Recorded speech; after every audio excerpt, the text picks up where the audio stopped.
ಸಚಿವ ಖಾದರ್ ಅವರ 11 ವರ್ಷದ ಮಗಳು ನಸೀಮಾ ಹಫೀಜ್ ಪದವಿಯನ್ನ ಪಡೆದಿದ್ದಾಳೆ. ಇದು ಕುರಾನ್ ಗ್ರಂಥವನ್ನ ಸಂಪೂರ್ಣ ಕಂಠಪಾಠ ಮಾಡಿದ ಅಪರೂಪದ ಸಾಧನೆ. ಹೆಚ್ಚಾಗಿ ಪುರುಷರು ಈ ಸಾಧನೆ ಮಾಡುತ್ತಾರೆ. ಕುರಾನ್ ಗ್ರಂಥವನ್ನ ಕಂಠಪಾಠ ಮಾಡಿದ ಮಹಿಳೆಯರು ವಿರಳ. ಆದರೆ ನಸೀಮಾ ಕಾಸರಗೋಡಿನ ಧಾರ್ಮಿಕ ಶಿಕ್ಷಣ ಸಂಸ್ಥೆಯಲ್ಲಿ 3 ವರ್ಷಗಳ ಅರೇಬಿಕ್ ಕಲಿಕೆಯನ್ನು ಪೂರ್ಣಗೊಳಿಸಿದ್ದಾಳೆ. ಇದೀಗ ಕುರಾನ್ ಬಗ್ಗೆ ಉನ್ನತ ಅಧ್ಯಯನವನ್ನ ನಸೀಮಾ ನಡೆಸುತ್ತಿದ್ದಾಳೆ.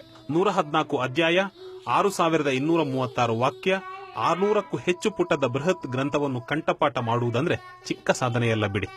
ಸಚಿವರೊಬ್ಬರ ಪುತ್ರಿಯನ್ನ ಇಂಗ್ಲಿಷ್ ಮಾಧ್ಯಮಕ್ಕೆ ಸೇರಿಸಿ ಡಾಕ್ಟರೋ ಇಂಜಿನಿಯರೋ ಮಾಡಿಸಬಹುದಿತ್ತು. ಹಾಗೆ ಮಾಡದಿರುವುದಕ್ಕೆ ಕಾರಣವಿದೆ. ನಸೀಮಳನ್ನ ಪ್ರಸಿದ್ಧ ಕ್ಯಾಂಬ್ರಿಡ್ಜ್ ಶಾಲೆಗೆ ಸೇರಿಸಲಾಗಿತ್ತು.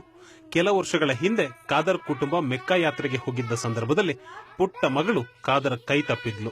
ಲಕ್ಷಾಂತರ ಜನಸಾಗರದ ನಡುವೆ ಮಗಳನ್ನ ಕಾಣದೆ ಕುಟುಂಬ ಕಂಗಾಲಾಯಿತು. ಇಡೀ ದಿನ ಹುಡುಕಿದ್ರೂ ಮಗಳ ಪತ್ತೆ ಇಲ್ಲ. ಮಗಳ ಹೊರತು ಊರಿಗೆ ಬರಲ್ಲ ಎಂದು ಪತ್ನಿ ಲೆಮಿಸ್ ಪಟ್ಟು ಹಿಡಿದ್ರು.